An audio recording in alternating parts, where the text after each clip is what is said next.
Hi everyone, I'm Natalia and welcome to my channel and welcome to books I have read and a reading series I've been doing on this channel. I haven't done one in a while and primarily because it's really good to do one of those videos when I read in chunks and when there's a pattern to the chunks of books I have read. And lately I've been reading a lot of books that I don't think are suitable, or I should say not suitable, but I think not necessarily something that a lot of my audience would be interested about. Lots of psychology books, lots of books related on gender topics. And so I have not shared books for a while, but now I have recently read some books that are more subject matter conducive to this channel and the content on this channel. And I thought, you know what, I haven't done one of this in a while. So for all of you who are my viewers who love books and who are book nerds, such as I am, I thought that would be a great idea to share. So let's start with books I have recently read. If you do follow me on Instagram, you may have seen me share some of this on Instagram. So bear with me or feel free to fast forward. Probably 3 weeks ago, I was going through a self-care phase that I always do. I have a video on it that I talked about it, where I shared and introduced the series of poetry I read by Amanda Lovelace. If you know me, you know that I don't like poetry. I don't like poetry because my brain is not the one that really gets poetry. I don't really do poetry because I read poetry and then I wonder what the heck did I read, unless it's like Bukowski's poetry. So poetry is really not my cup of tea. However, Amanda Lovelace is the creator of Cozy Witch Tarot Deck, which I've been enjoying as part of my self-care bundle. I'll link the video below where I talk about self-care bundle if you haven't seen it and you're interested in it. And I started looking more into Amanda and realized that she is also a writer of this book series.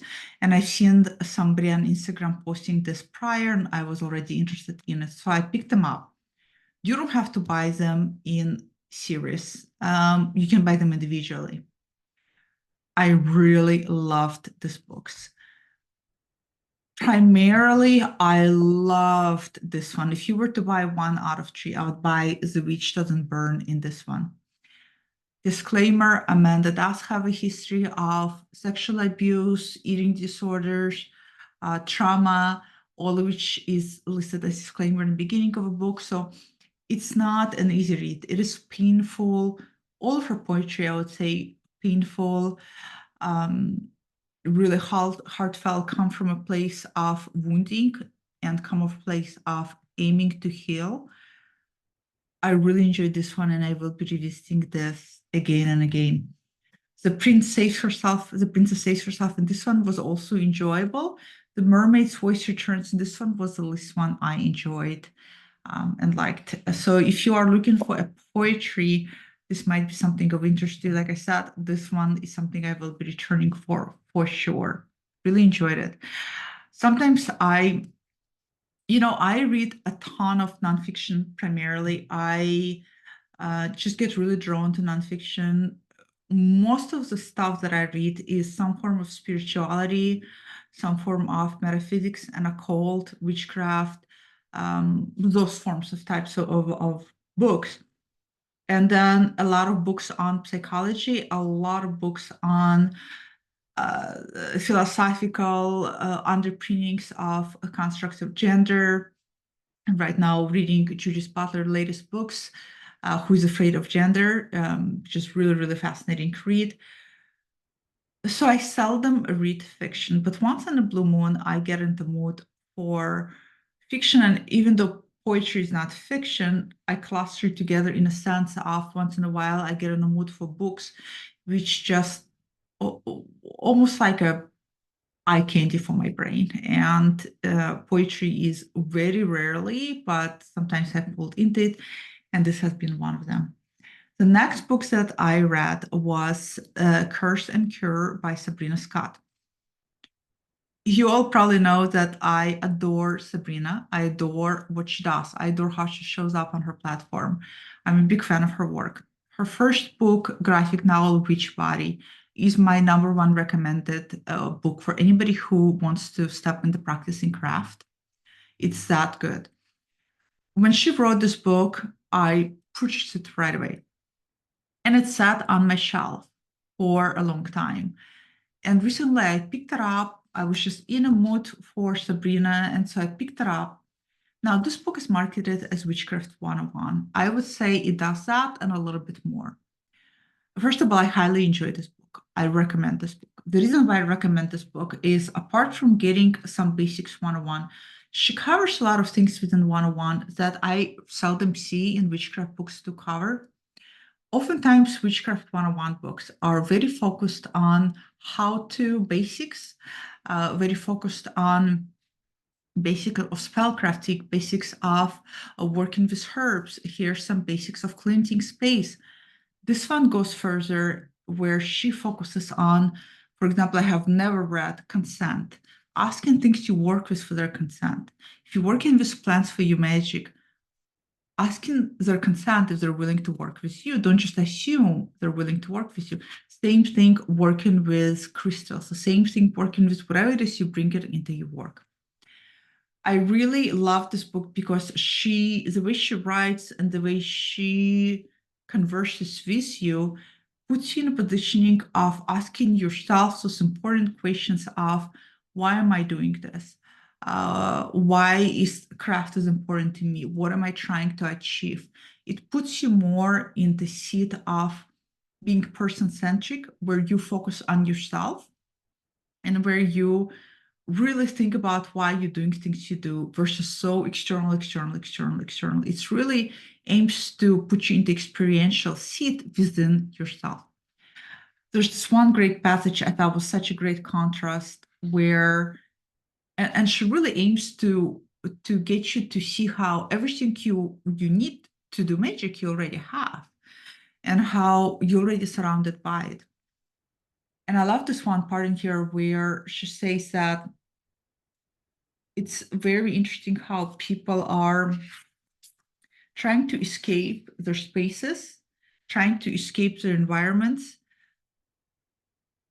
For example, she gives an example when you travel to a different country, everything seems magical and fascinating and nuanced and new. Well, how can you start looking at where you at, your neighborhood, your streets, your surroundings with a freshly new eyes? Why do we often have to travel somewhere or to go somewhere to have those experiences? So there's a lot of crumbs like this in this book. I would highly recommend it. I think it's really good. I also love her writing style. The next one that I read is Small But Mighty, Folkloric American Witchcraft and the Multicultural Experience, A Crucible at Crossroads. Really, really good. What's really great about this book is V.A. Herrera does a fantastic job of showing you how there's no such thing as a traditional witchcraft, American traditional witchcraft, how it is really a melting pot of all of these cultures, and how it is elements that sipped through all of these cultures to create what is known as American craft. Also talks a lot about reverence and understanding of other cultures, but having also this understanding that if you are an American practicing craft in America, chances are you are sipping into lineages that bypass even your own cultural path. So this is really, I really enjoyed it. It's really interesting. And the one that I recently finished and read is Dennis Poisson, A Hidden Path. If you don't know who Dennis is, a lot of you probably do. Dennis Poisson is the creator behind Foolish Fish YouTube channel, where he does a phenomenal job reviewing a lot of amazing occult books. Apart from other things, where he also shares a lot of information from his personal gnosis. I love Dennis. I love how he talks. He comes from a teaching background, not surprising, right? If you ever heard him speak, you know that there is an archetype of a teacher embedded within Dennis. When I was reading this book, I kid you not, I heard his voice Dennis literally read this book to me, period. It was phenomenal. I did not realize that this book is compilation of his Occult Sundays YouTube videos, which I haven't really watched. So for me, this was all new and refreshing. I really love this book. If you are new to the craft, and even if you're not new to the craft, like myself, but if you want maybe some angles and elements of a different perspective, this would be a really great read. Um, if you don't want to purchase the book, you can also watch his Sunday videos, off of which the book is based off. I shared this in my video on my path of the craft changing, and also on Instagram.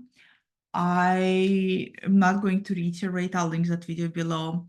But I'm following the breadcrumbs back to my interest in shamanism, which I started about 10 years ago with getting myself the drum you see over there.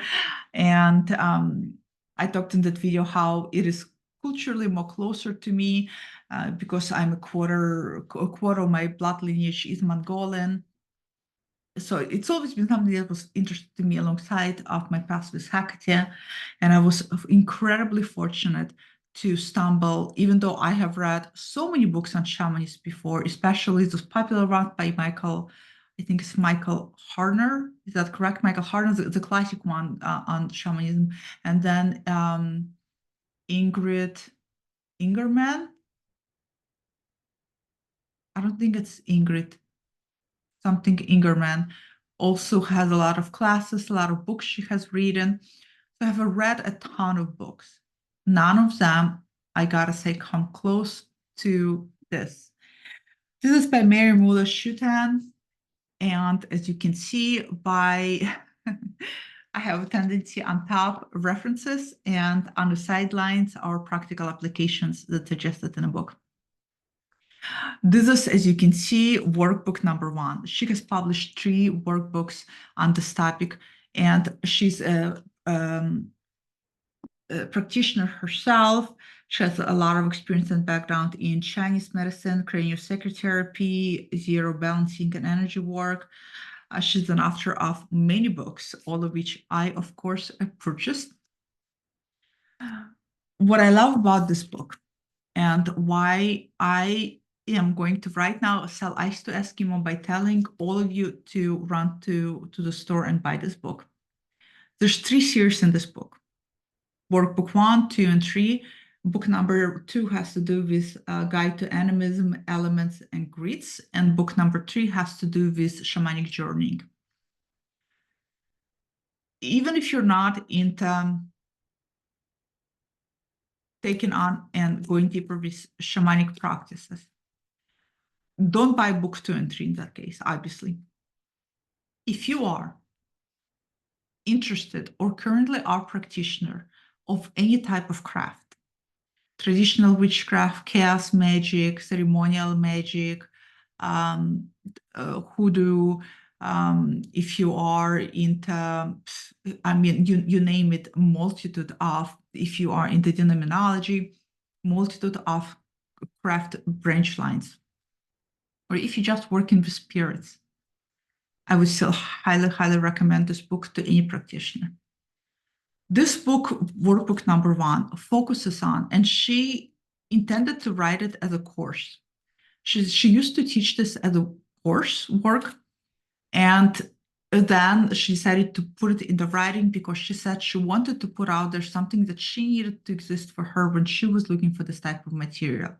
Materials that explained how and what and everything and anything behind it, and that also put things in a practical application. And she was looking for something that doesn't just do general stuff. So when I read Michael Harnon and Ingerman books on shamanism, a lot of it has to do with how to do the journeying. A lot of it has to do with a lot of other things. This one really puts it into building blocks, foundational building blocks that you need. And for me personally, this workbook was very essential because I apparently was doing a lot of things this book already covers. This book focuses on cleansing, discernment, and ancestral practices. What helped me is to put what I was already engaging in into a framework, a context, and then understand the intentions and learn how to set intentions needed for this work. Why am I saying that this book is a book for anybody practicing the craft, or even if you're just working with energies? If you're working with any kind of energies, by the way, which would be anything and anything under the sun, from working with plants to working with crystals to working with deities to working with goddesses, tyrants, you're still doing energy work. Get this book. First of all, she's a phenomenal writer. Second of all, she covers cleansing, the importance of cleansing ourselves, our energies. A lot of us don't realize how much we're actually carrying, how we are being affected by energies of others or energies of just the world activities. I have already been a huge addict of baths. Probably because I work with individual clients one-on-one, I intuitively feel my energy is being drained. And so I take Epsom salt with a lot of times different essential oils 3 to 4 times a week. I can sit in Epsom salt baths for about 40 minutes to an hour easily. And it helps me immensely. So I was already intuitively cleansing myself. She helped me not only understand how and why water cleanses, but also she goes into spiritual baths, different combination of spiritual baths, and the importance of setting intention and the difference between taking a bath where you're also cleansing yourself and cleansing yourself, meaning spiritually cleansing yourself. And then, so there's spiritually cleansing baths where we're cleaning ourselves of the energies that are attached to us. And then there's just general cleansing baths where we're just cleaning dirt and grime from our bodies, right? The separation needs to exist. You have to do one or another. You cannot do both at the same time. So you can take a shower and first clean yourself head to toe, and then afterwards do a spiritual cleansing while you're in the shower, but you cannot combine the two. There were all these little nuggets that I was not aware of. And maybe you are too not aware of it, or maybe you are aware of it, who knows? But for me, it was very interesting. It was also one of the things I implemented, which I am so grateful and already noticed the difference. She talks about if you are especially working with individual clients, if you are some kind of healer, to put a bowl on your desk when you're doing that work. And I have a bowl here because today is my work day. I work on Sundays.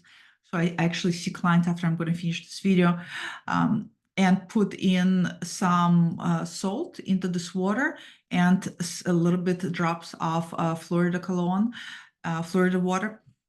And this bowl is going to collect the energies, the negative energies coming from the people you're working with, and at the end of the day, flush it down the toilet. I thought that was such a brilliant little nudge toward your energy work and cleansing space, which also explains how the importance of cleansing your energy is because the more cleaner you are as an instrument, the better off you are going to be as a communication device, the better off you're going to be as a vessel for energies that you're trying to communicate with to come through. So if you're doing channeling, mediumship, again, you name it, even if you're just working with consorting with plants, this is still going to be essential to you. And sometimes we don't realize how much grime we're carrying within and how blocked we are with other energies, and not just other energies, but energies we are collectively collecting from the universe. So cleansing, she also talks about not only cleansing yourself, but cleansing your home and how to do that and how cleaning your space. The second part, discernment, which she emphasizes almost no books on craft talk about, and I 1000% agree. Discernment focuses on, okay, so you are starting to communicate with, or you're starting to consort with energies. How do you discern what's coming through? And she goes through a whole list of different types of energies to help you understand what they are. And she also talks about how they may manifest. And she teaches you different discerning skills to help you discern what is it that's coming through, how to find out that what you're talking to is really a helpful spirit, how to do all of this work, how to create that discerning capacity within you. So she covers imprints, base emotions, earth energies, etheric energies, anesthetic layer, dark energies, and demons, certain energy fields, collective loops, astral energies, thought forms and souls, collective energies, energy fields, ETs, lower cosmic energies, higher cosmic energies. If you haven't noticed already, there's a lot of things in here that seeps into occult practices. I watched the great interview on Mary Schutten, I'll link it below, that I found, and I was surprised, and not so surprised after reading this book, because I already was picking up on it. Mary has 15 years of background in practicing ritual magic, specifically Greek magical papyri. And because she comes also from a cultic background, it lends to an even bigger understanding of energetic overlap of crafts. This is again why I recommend this to anybody who is doing crafts. So discernment is so important, right? Yeah, energy is coming in, but how do you know what and how to discern and how to practice those skills? And finally, for those of you who want to work on venerating your ancestrals or want to work with ancestral lineages, Ancestral Practices is the last chapter in this book. Let me tell you this. I have read a lot of books on ancestral practices. It's not much. It's the best portion on ancestral practices I have ever read in my fucking life. Pardon my French, I couldn't help because it is that good. Why? Well, lots of books on craft talk about the importance of venerating your ancestors that can go not only your bloodline ancestor, but ancestors of your land, ancestors of you name it, your geographic ancestors, your ancestors of your going back prior to even a human form ancestors. A lot of books talk about, when you read it on a craft, the importance of worshiping your ancestors, right? And I think a lot of us in stepping in the craft, for me, I'll speak for myself, I made a mistake of gravitating toward the shiny object. And I noticed some people do too, this desire to work and step into communication with big energetic powers, such as, for example, Hecate or Aphrodite, or working with Demeter, you name it. I think we have a tendency to, oh, I'm going to work with Lucifer, or I'm going to work with Lilith. I'm going to work with all of these very, very strong, powerful energies. And when people in the craft books talked about the importance of working with your ancestral lineages, to me personally, I never quite understood why does that takes precedence and importance over working with this amazing, isn't it better to work with something that more powerful? Because it was never explained. At least the books I came across through never explained it. She does such a great job of explaining it. And to reductionistically summarize what she says, look, your ancestors are first of all, they're closest to you. They're closest to us in terms of energetic proximity, in terms of energetic levels. They are closest to us in terms of spirit realm. So they're easier to access, one. Two, your ancestral lineage is a power current. All you have to do is find a way to step into that current. It's already power cord, accessible to you and so strong. And all you have to do is find a way to step into that power current. Now, on top of that, your ancestors actually want to help you and they want to work with you. When you're asking Hecate to help you with a car bill, for example, Hecate could care probably less because she doesn't know what it's like to have mundane issues on Earth. Your ancestors do. So especially if you're doing low type of magic on mundane, not mundane, but kind of the necessities of life, ancestral work is essential. But here's the most important thing. You're stepping into the lineage into the voltage of your ancestral line, and you're gaining and you amplifying that power, and you gaining and you're growing in that power yourself through the work and communication and veneration with ancestral guides. Why is that power going to be important to you as a practitioner? Not because you need to have a power skid or because you need to have a power ego trip, thinking that now you're so powerful, you can move mountains. No, but because you're going to need that power and that strength in order then to do any other spiritual work with higher spirits, including lower spirits, any kind of spirits that are on a higher energetic vibrational power current. She gives great examples. She says, when I did my first work channeling and working with Archangel Michael, she said she blew off her microwave and she had migraines for a week. She couldn't move. That's how much, it's an example of how powerful Archangel Michael's power was and how she energetically, in the sense of power and her powerful currents, was not ready to do that work yet. This is a great example of what happens when we are not ready in the power energetic form and we step to working with those bigger beings. I thought that was such a phenomenal explanation. I thought that it was so helpful, the way she writes about ancestors, the way she writes about finding your ancestral guide, inviting them and starting to, and she gives this practical, like she tells you how to start this work, how to create ancestral altar. What do you need an ancestral altar? Why do you need that on your ancestral altar? Why are you offering water? Why water is such an important bridge for ancestral to pass through? What incense to have there and not to have? And how to ask for ancestral guide to work through. She talks about the most important thing I never read in any books on ancestral, differentiating between ancestors who are healed and who are unhealed. And she not encourages, but she advises you not to work. Be careful not to work with ancestors who are unhealed. Why? Because if somebody has not healed their trauma, when you're working with them, they will project their traumatic experiences into whatever it is that you're trying to engage or communicate about. And again, I can go on and I should just do book review just of this one book. It is that good. I cannot say enough.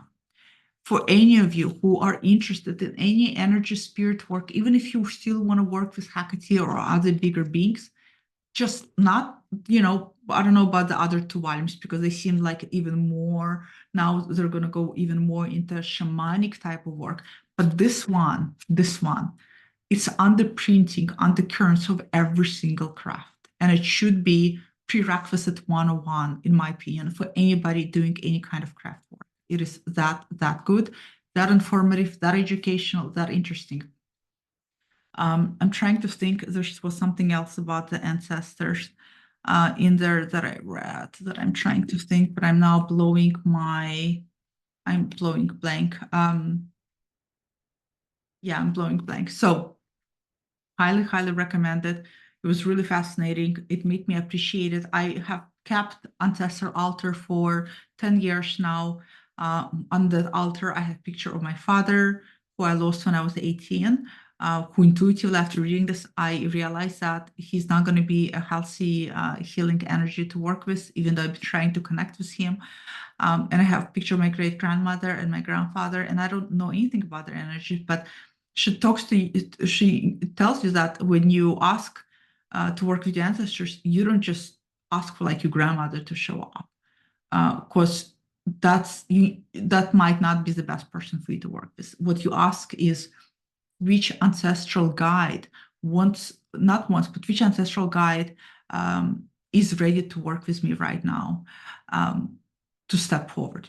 And she teaches you how to discern whether it is that ancestral guide. And she tells you that the guide that shows up is the guide that you need right now based on where you're at in your development. And that's the guide that is going to be a mouthpiece for your ancestral lineage, because there's a lot of ancestors in your lineage. We all have a lot of ancestors. And when we start this work, they're all eager and excited to talk to us. So it's important to have a mouthpiece that communicates And it's important to have the one that is in line of your needs and where you need to be met, and how later to discern that you're ready to move on and invite a second guide. In other words, when you're ready to grow up even higher up the ladder and invite a second guide to work with you. So I just can't say enough. Highly recommend. It's on Amazon. I'm losing my voice talking about it because it is so fucking good. She, as I said, she wrote, this is the second one in the series. Now I'm showing this book to you, second one in the series, as an example of my tendency. I have a tendency of, as I mentioned before, I am the queen of armchair magic. If you saw my craft bookshelf, yeah, I'll just stop there. By no means I'm bragging. What I'm trying to say is that I have a problem of consuming a lot of information, which is also a resistance block from actually doing things I need to do. So I'm going to do something different this time, which is unusual for me. Instead of rushing into cracking open this book, which I'm itching so badly, I just want to start reading this book. I'm going to pause and I'm going to do something I seldom do in my life. I'm actually going to do the work in here. And I'm going to do the work in here until I feel that I'm ready to then digest information in here. And I know I'm already ready to digest it, but what I mean is ready, I acquired the foundation skills. So because I'm giving myself pause, what I'm doing, because you know me, I'm sitting there thinking, what do I read then? Well, fortunately, in this particular book, Mary has further readings, recommendations here that I picked up almost all of them. So I thought, okay, while you're doing actually the work, parallel, why don't you also read on books she recommends? And that's what my next pile. Now we're going to move on to the books I plan to read. I will be showing you. So the first book that one of the books that she recommends is one of her books written by her, Managing Psychic Abilities, and I already started reading it, and I'm kind of midway through the book. This is a book. This book has, I can already see it has a lot of repetitions on spiritual hygiene, basing and discerning exercises, as this book does, which I thought was in one way good because rereading material I already read re-engages my learning wheels, and also I am that much more inclined to do the practices and practice them. What I also liked about this book so far that I would recommend. She does a really great job in the beginning, going into very detailed depths to describe the difference between people who are psychics, have psychic abilities, and people who do not. Now, to be clear, she's also very clear. Obviously, every human has capacity to develop psychic abilities to some extent. And yet there's difference between people who have ability to develop psychic abilities and people who are naturally predisposed to go further. And then there's people who are naturally psychic. So she differentiates between mildly, moderately, and highly psychic. And she helps you figure out which one you are. Well, for me, I never thought that I was psychic. I never thought that I was highly psychic ever. I just don't have that. I did think and do think that I have ability to develop psychic abilities because I'm incredibly perceptive, and my intuition is I would say is very, very, very fine-tuned by now. By the fact that I am a psychologist. So when you work with that many people one-on-one, you bound, especially if you're perceptive and you're Scorpio, you're going to be bound to develop those skill set. So for me, I already kind of have the potential for it. So I never thought of myself like as naturally born psychic or whatever, but I thought I probably have more potential that than most of the population. Well, I kind of fall in the category of mildly psychic, according to her, to maybe little borderline, moderate, just borderline. And it was really fascinating reading this, what constitute highly psychic people, which make up a very tiny percentage of population. It was also interesting to read because I think today in social media, what really is psychic is, I think, to some extent misunderstood. I think some people confuse the word empath with psychic. People who are more prone to empathetically pick up on emotions and more attuned to people's feelings and emotional currents can definitely have psychic abilities, but they also can just be people who are more empathetic. I personally disagree with the word empath, meaning somebody who is just natural psychic. I also, when that word empath came into vocabulary, I have and still do, to be honest, quite a bit resistance to it because I think all people are to some extent empaths. Um, if you're not, you're like a psychopath in my meaning you're incapable of relating to other human beings. I just think people have different ranges to be more empathetic and less empathetic. Um, but this is me, so this is just my own, opinions and ideas about it. So it was really interesting how people who are highly psychic, who comprise small population of people, are incredibly sensitive, and sensitive not in a way that you are so emotionally sensitive, not that type of sensitivity, but sensitive to field perceptions. And it was interesting to learn how it is so taxing and overwhelming on their systems. So she goes into good lengths of describing each one of those three. And I think this is really I really think this book is good for anybody who's wondering where's the land, and also a good book for anybody who has already an idea to kind of double check where you might be, because I think all of us, there's nothing wrong, and I think it's really healthy and good for sometimes for all of us to have our ego balloons to come down, right? Um, Trust me, inside of me, there's a big ego that wants to be naturally born psychic because I think it would be fucking cool, to be honest. But yeah, I'm not. I really not. I can sit in a chair and meditate or do the whole ritual and try to connect to stuff, and nothing comes through. My mind is so fucking controlled. I'm so blocked. I don't even know if the rest of the lifetime is going to be enough to unblock me. So I have to be realistic and honest with myself. There's things I want, and then there's things that I'm currently am, and I have to be honest about that. So good book. I'm enjoying it so far. Another book that she has recommended that I already started reading is Energy Anatomy: An Illustrated Guide to Understanding and Using the Human Energy System by Mark Rich. Also kind of small, funky book. I just started reading it. This is more about how to learn to perceive energy and energy cords and energy. I don't know, it's very interesting so far with very interesting wonky diagrams. Because all of the work, everything she talks about in terms of shamanic types of work is energy work, which I think all craft, to be honest, is energy work anyway. So this is going to be hopefully a really good book for me to connect more and to understand more how energies work. I'm one of those people, once I understand what and how behind it, I'm more likely to implement it and get.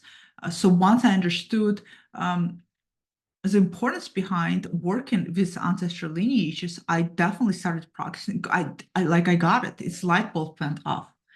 Another book that she recommended is Healing Wise. This is Wise Woman Herbal by Susan Wheat. I mean, look at this cover. My goodness, it's like ancient. I love this so much. I haven't read this yet, but this is more on herbals and getting familiar with. I really love the table of contents, I gotta tell you. Let me read it to you. Traditions, part one, traditions of healing. Wise woman, ways nourish spiraling transformations. Heroic ways cleanse the spirit, stirry temple. Scientific ways fix the measurable machine body. Spirals of transformation, put it all in perspective. It goes on and on. It's great. I haven't read it yet, but I'm so looking forward. If you read any of these books, please chime below. She recommended, I think, 4 herbal books out of 4. I picked 2 because I have so many books on herbals already. I love this one because I love anything that has like Papa Jim's Herbal Magic Workbook, because it just the vibe is so cool. This is so cool. The vibe is so cool. And I love the inside of it. The inside of vibe of the book is so cool too. And then I have two more books that she also recommends. They're written by her. First one is called The Body Deva or Diva, working with the spiritual consciousness of the body. So again, we're talking about energy work, connecting to our body. If we're using our body as an instrument to do any kind of craft, to connect to energy currents, we need to also be in touch with this instrument, which is amazing how many people who are practicing the craft are so disconnected with this. And then I kind of started reading it, but I'm put it aside to start the other one. The Spiritual Awakening Guide, Kundalini Psychic Abilities and the Conditioned Layers of Reality, also by her.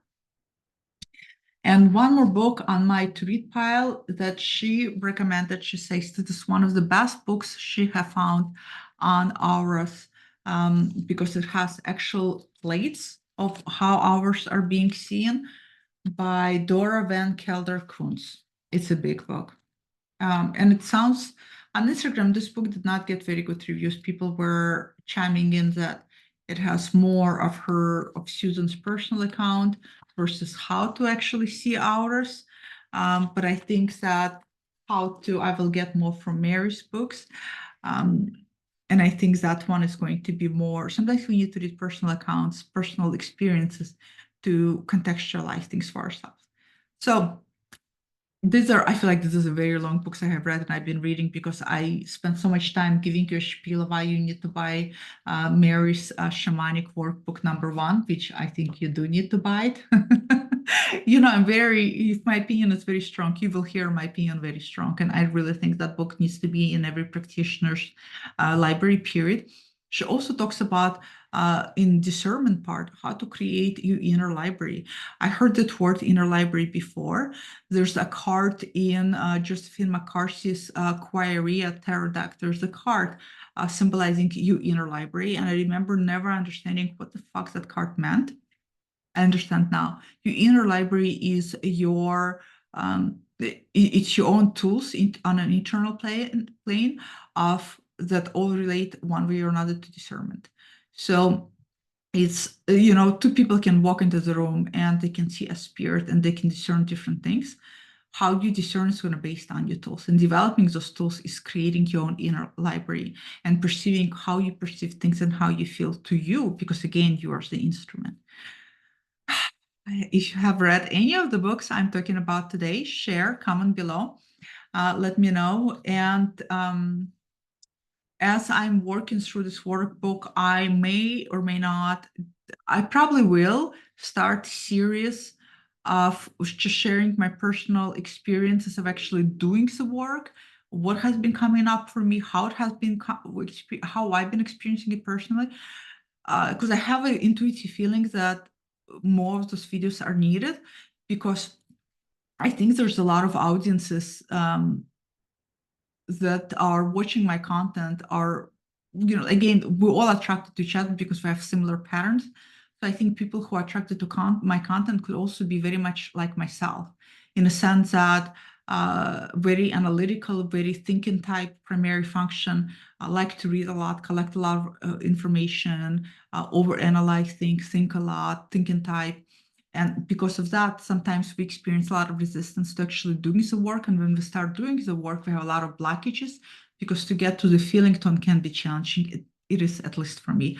So it would have been helpful for me to watch videos of people who are like thinking type myself, who talk about the blockages they experience and how they move past it. So I probably will do perhaps a shamanic series on like my personal gnosis, if you will. I don't know if that's the right way to put it, but my personal experience is going through this. We'll see, time will tell. But for now, I leave you with that and hope you have a wonderful Sunday, and I will see you all next time. Bye.